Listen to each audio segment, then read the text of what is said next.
नमस्कार दोस्तों, स्वागत है आप सभी का आपके अपने YouTube चैनल नवीन इंडिया पे। मैं हूं नवीन कुमार और आप हैं हमारे साथ आज एक ऐसे विषय पे चर्चा करने के लिए जो हमारे देश की राजधानी से जुड़ा हुआ है और जिसका नाम है दिल्ली सर्विसेज बिल। इसे हिंदी में दिल्ली सेवा बिल भी कहते हैं। आज हम इसके बारे में कुछ बताना नहीं चाहते हैं, एक कहानी की तरह आपको ये बताना चाहते हैं कि ये आपके लिए कितना महत्वपूर्ण है। हमारे देश की राजधानी दिल्ली है और इससे संबंधित किसी भी जानकारी और सूचना को जानने का अधिकार तो हमें है ही। तो जानते हैं कि यह दिल्ली सेवा बिल है क्या। किसी भी देश में, जैसे भारत देश में, शासन दो तरह से चलाया जाता है। एक होता है संघ शासित प्रदेश होता है और एक होता है राज्य शासित प्रदेश। संघ शासित प्रदेश, यूनियन टेरेटरी, वो होता है जिसमें संघ के द्वारा कोई भी शासन चलाया जाता है और राज्य शासित प्रदेश वह होता है जिसमें राज्य सरकार वहाँ की शासन चलाती है। अगर जाहिर सी बात है, राज्य सरकार अगर शासन चलाएगी तो वहाँ पे जनता के द्वारा चुनाव होगा, मुख्यमंत्री होंगे, उसके कैबिनेट्स होंगे और वहाँ के राज्य पे वो शासन करेंगे। संघ शासित प्रदेश वो होता है जिसमें केंद्र के द्वारा भेजे गए प्रतिनिधि वहाँ पर शासन चलाते हैं। लेकिन दिल्ली एक ऐसा केंद्र शासित प्रदेश है, संघ शासित प्रदेश है, जो एक विशेष है, जो कुछ स्पेशल है। स्पेशल यह है कि दिल्ली संघ शासित प्रदेश होते हुए भी वहां पर राज्य सरकार है। अगर राज्य सरकार है तो वहां पे चुनाव भी होगा। चुनाव अगर होगा तो मुख्यमंत्री होंगे, उनके कैबिनेट्स होंगे।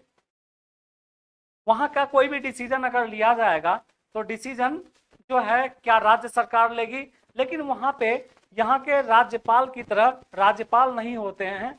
वहां पे होते हैं आपको एलजी होते हैं। एलजी मतलब लेफ्टिनेंट गवर्नर होते हैं, जो केंद्र के द्वारा भेजे जाते हैं और वहां पे वो नजर रखते हैं। दिल्ली एक ऐसा हमारी राजधानी है जहां पे राज्य सरकार तो है, लेकिन राज्य सरकार प्रत्येक डिसीजन अपने मन से नहीं ले सकती है।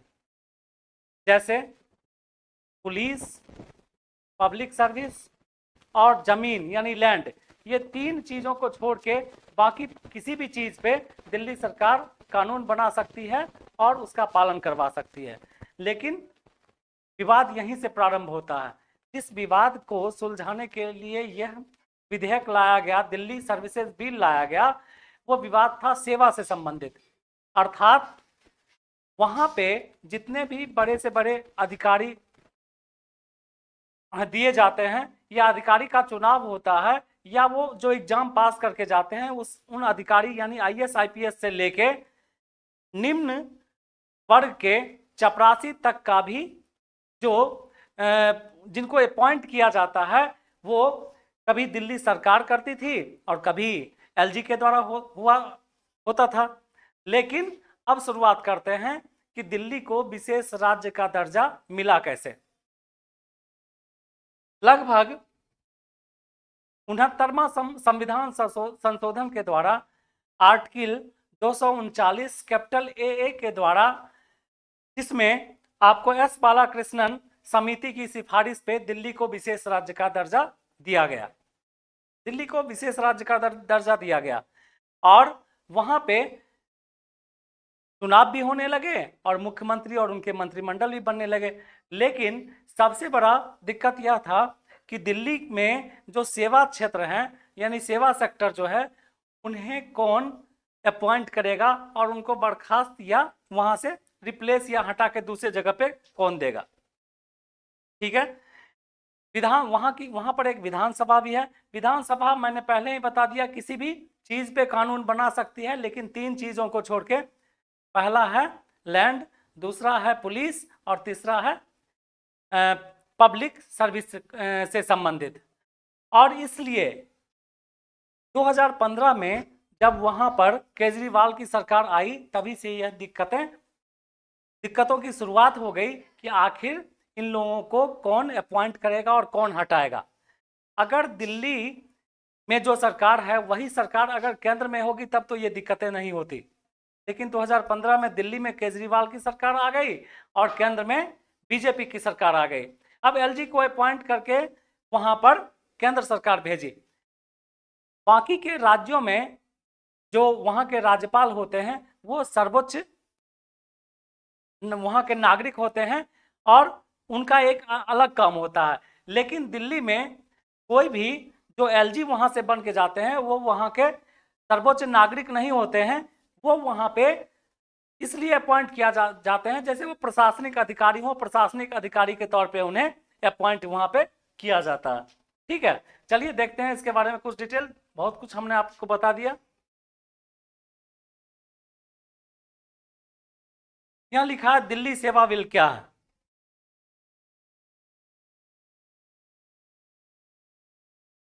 देखिए लिखा हुआ है और इसे क्यों लाया गया है, इसमें केंद्र सरकार को क्या क्या ताकत मिलेगी, हम जो आज इसमें डिस्कस करेंगे वो यही है। इसमें केंद्र सरकार को क्या क्या ताकत मिलेगी, दिल्ली सरकार इस बिल का विरोध क्यों कर रही है, तो हमने चर्चा कर दिया।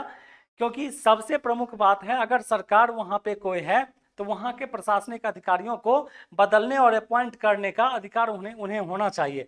अगर वो उसे बदल नहीं सकती है, अपॉइंट नहीं कर सकती है, तो फिर उनके पास वहां राज्य चलाने के लिए जो ताकत चाहिए, जो स्ट्रेंथ चाहिए, वो ताकत उन्हें नहीं मिल पाएगी, वो ताकत उन्हें नहीं मिलेगी और इसलिए उन्हें प्रॉब्लम क्रिएट होगी। दिल्ली सरकार इस बिल का विरोध क्यों कर रही है, इस पर भी हम चर्चा करेंगे।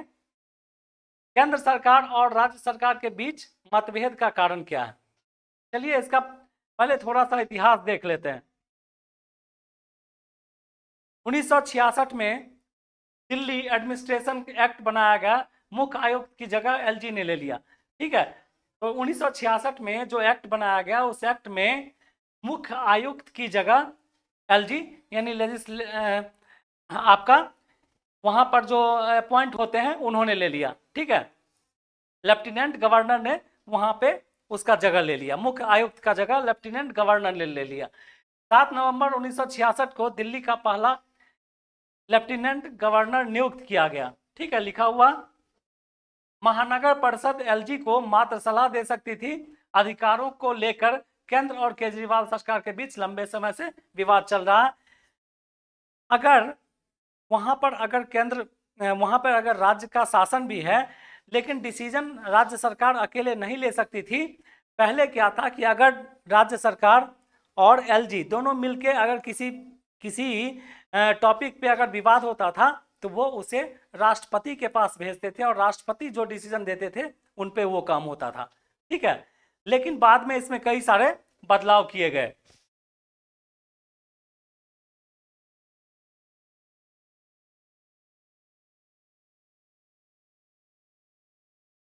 विवाद कैसे शुरू हुआ देख लीजिए। मुख्यमंत्री अरविंद केजरीवाल ने दिल्ली में सरकार बनाते ही वर्ष 2015 में एक आदेश दिया। जब केजरीवाल की सरकार आई तो उन्होंने एक आदेश दिया। आदेश क्या था, ठीक है, कि जमीन पुलिस और कानून व्यवस्था से जुड़ी, जैसा कि मैं पहले चर्चा कर चुका हूं कि जमीन पुलिस और कानून व्यवस्था से जुड़ी, ठीक है, पुलिस और कानून व्यवस्था से जुड़ी तमाम फाइलें पहले उनके पास आनी चाहिए। लेकिन पहले नियम क्या था कि जमीन जमीन पुलिस और कानून व्यवस्था से संबंधित जो भी फाइलें हैं उस पर केंद्र डिसीजन लेगी, दिल्ली सरकार डिसीजन नहीं लेगी। ठीक है, चाहिए इसके बाद उन्हें एलजी के पास भेजा जाएगा, लेफ्टिनेंट गवर्नर के पास। तत्कालीन एलजी नजीब जंग ने बड़ा फैसला लिया और दिल्ली सरकार की तरफ से नियुक्त तमाम अधिकारियों की नियुक्ति को रद्द कर दिया। एलजी ने कहा था कि नियुक्ति का अधिकार सिर्फ उन्हें है, नियुक्ति का अधिकार सिर्फ उन्हें है, ये उस समय लेफ्टिनेंट गवर्नर ने कहा। ठीक है, अब 2015 के बाद कई बार इन सब चीज़ों को लेके 2015 के बाद कई बार सुप्रीम कोर्ट में गया और सुप्रीम कोर्ट ने भी कई बार इस पे फैसला दिया। सुप्रीम कोर्ट ने भी कई बार इस पे फैसला दिया, लेकिन कभी फैसला दिल्ली सरकार के पक्ष में जाता था तो कभी फैसला केंद्र सरकार के पक्ष में जाता था। चलिए आगे देखते हैं क्या लिखा है इसमें। दिल्ली हाईकोर्ट ने अगस्त 2016 में एक बड़ा फैसला सुनाते हुए कहा कि दिल्ली में एलजी ही असली बॉस है। अर्थात 2016 में जो फैसला आया था दिल्ली हाईकोर्ट का फैसला, उसमें कहा गया कि अगर कोई डिसीजन लेंगे तो वो लेफ्टिनेंट गवर्नर ही डिसीजन लेंगे, उनका ही जो डिसीजन होगा वो आखिरी होगा और उन्हीं के डिसीजन को लागू अप्लाई किया जाएगा। अगर मुख्यमंत्री कोई भी डिसीजन लेते हैं तो उन्हें लेफ्टिनेंट गवर्नर के डिसीजन को मानना पड़ेगा। फिर सुप्रीम कोर्ट ने 2018 में, 2016 में ये फैसला हुआ था, फिर सुप्रीम कोर्ट ने 2018 में एक फैसला दिया। क्या दिया? सुप्रीम कोर्ट पहुंचा मामला, फिर दिल्ली सरकार ने इस मामले को सुप्रीम कोर्ट में अप्लाई किया।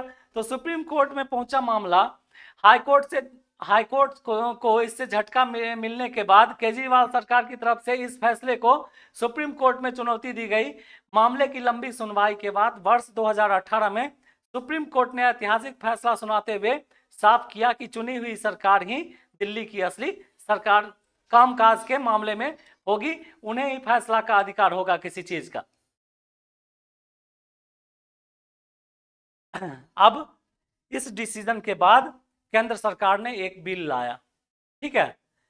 अब किसी भी बिल के बारे में समझिए, कोई बिल क्या होता है? कोई भी बिल तभी लाया जा सकता है जब आपका किसी भी तरह का सदन ना चलता हो, उस समय बिल लाया जाता है। और उस बिल को लाने के बाद जब पहली बार सदन चलने के काम में आता है तो उसमें उसे पास कराया जाता है। एक बिल को पास कराने के लिए जो मैक्सिमम समय होता है वो 7.5 महीना का होता है।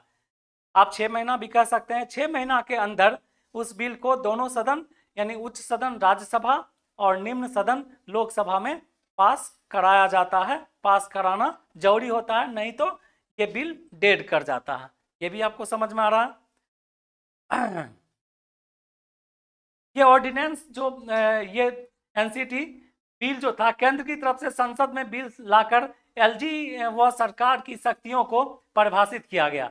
यानी संसद में जब ये बिल लाया गया तो ये बताया गया कि केंद्र सरकार की शक्तियां क्या हैं और उन्हें क्यों केंद्र शासित प्रदेश दिल्ली जो विशेष राज्य भी है वहां के गवर्नेंस पे क्यों उन्हें अधिकार मिलना चाहिए और क्यों उस पर वो कानून बना सकते हैं या कुछ भी कर सकते हैं। बिल में कहा गया था कि दिल्ली में सरकार का मतलब एलजी है और इसमें कहा गया कि दिल्ली में सरकार का मतलब लेफ्टिनेंट गवर्नर है, अर्थात उनका ही फैसला उसमें आखिरी फैसला होगा, उनका ही फैसला आखिरी फैसला होगा। बिल का आप और अन्य विपक्षी दलों ने विरोध किया।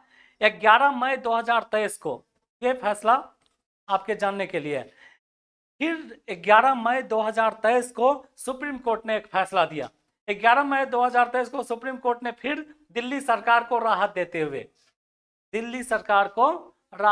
हुए सेवाओं के मामले में दिल्ली सरकार को अधिकार दे दिया। ठीक है, सुप्रीम कोर्ट ने फिर दिल्ली सरकार को राहत देते हुए सेवाओं के मामले में अधिकार दे दिया। किसे?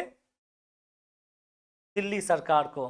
ये सारा विवाद, सारी लड़ाई जो है सिर्फ सेवाओं को लेकर है, सेवा सेक्टर को लेकर है। फिर से समझ लीजिए, एक कलेक्टर के अपॉइंटमेंट से लेके एक चपरासी तक का जो अपॉइंटमेंट है और उनको जो बर्खास्त करना है, ये किसके पास रहेगा?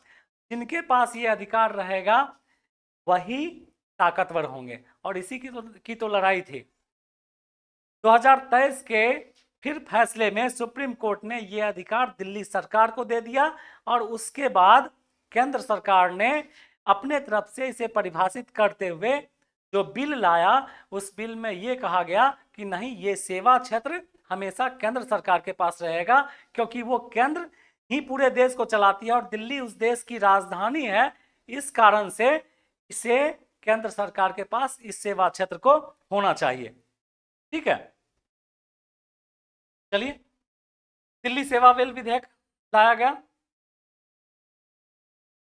इसे दिल्ली एडमिनिस्ट्रेशन एक्ट भी कहते हैं। क्या कहते हैं? Delhi administration act. ठीक है, 3 अगस्त को इसे लोकसभा में, और इसे लाने के बाद क्योंकि पहले लोकसभा में पास कराना होगा, उसके बाद राज्यसभा में पास कराना होगा। 3 अगस्त अर्थात दिन सोमवार था, उस दिन इसे लोकसभा में पास करा लिया गया।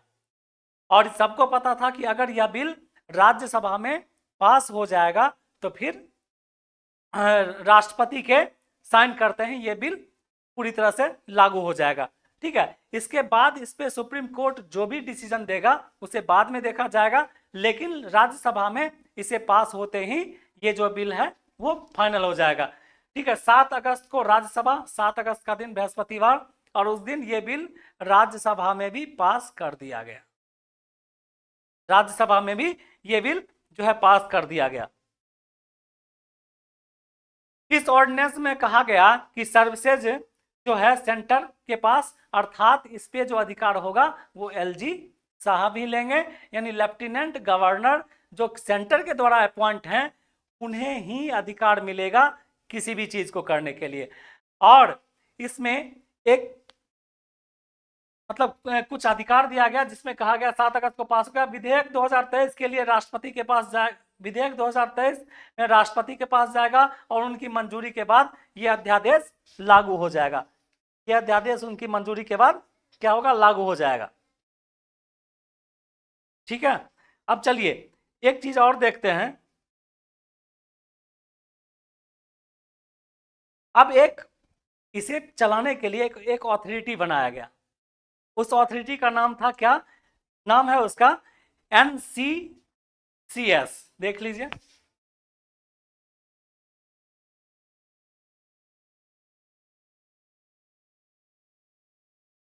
इसे चलाने के लिए एक ऑथोरिटी बनाया गया और उसका नाम था NCCS। NCCS इसका मतलब होता है national capital civil services authority.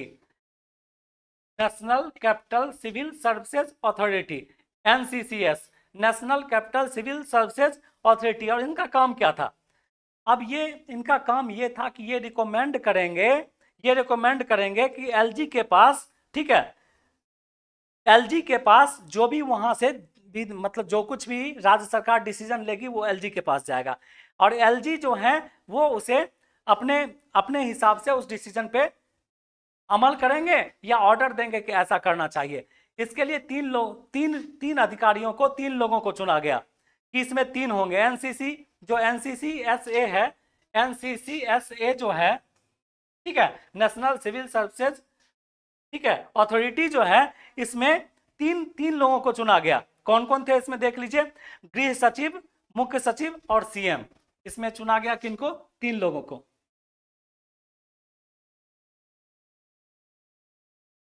गृह सचिव प्लस मुख्य सचिव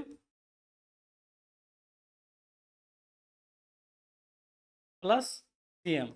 अब इसको समझिए, चीफ मिनिस्टर दिल्ली के, लेकिन गृह सचिव और मुख्य सचिव ये तो सेंटर के हैं, ये तो केंद्र सरकार के हैं। अगर कोई फैसला भी लिया जाएगा तो 3 में से 2-1 से फैसला होगा। अगर ये कुछ भी बोलेंगे तो फिर ये दोनों मानने से इनकार कर देंगे। ये जो बनाया गया NCCSA बनाया गया, नेशनल सिविल सर्विसेज अथॉरिटी जो बनाया गया, नेशनल सिविल सर्विसेज अथॉरिटी जो बनाया गया, इसमें 3 लोगों को रखा गया, जिसमें मुख्य सचिव, गृह सचिव और सीएम यानी चीफ मिनिस्टर। तो चीफ मिनिस्टर अगर कोई डिसीजन देते हैं तो ये दोनों मानने से इनकार करेंगे। तो सीधी सी बात है, एक लाइन में समझिए कि अब जो फैसला होगा वो फैसला केंद्र सरकार के द्वारा ही किया जाएगा, केंद्र सरकार ही इस पे फैसला करेगी। ठीक है, तो मुझे उम्मीद है कि आप इसे समझ गए होंगे। अब ये बिल दोनों सदन में गुरुवार को तथा सोमवार तथा गुरुवार को पास हो गया। अब राष्ट्रपति के सिग्नेचर के साथ ही ये लागू हो जाएगा और इस पे बाद में सुप्रीम कोर्ट जो भी डिसीजन देंगे उसे देखा जाएगा। मुझे उम्मीद है कि आप समझ गए होंगे कि दिल्ली एडमिनिस्ट्रेशन एक्ट क्या है, इसे लाने के पीछे कारण क्या था, ठीक है, और इसका दिल्ली के पब्लिक पे और दिल्ली के सरकार पे क्या प्रभाव पड़ेगा। अरविंद केजरीवाल का कहना था कि इस अधिकार का, अगर ये अधिकार मेरे पास नहीं है तो मैं कुछ भी काम दिल्ली में नहीं कर सकता हूं और इसका सीधा प्रभाव दिल्ली की जनता पे पड़ेगा। ठीक है, मिलते हैं किसी दूसरे अच्छे वीडियो के साथ, तब तक के लिए धन्यवाद।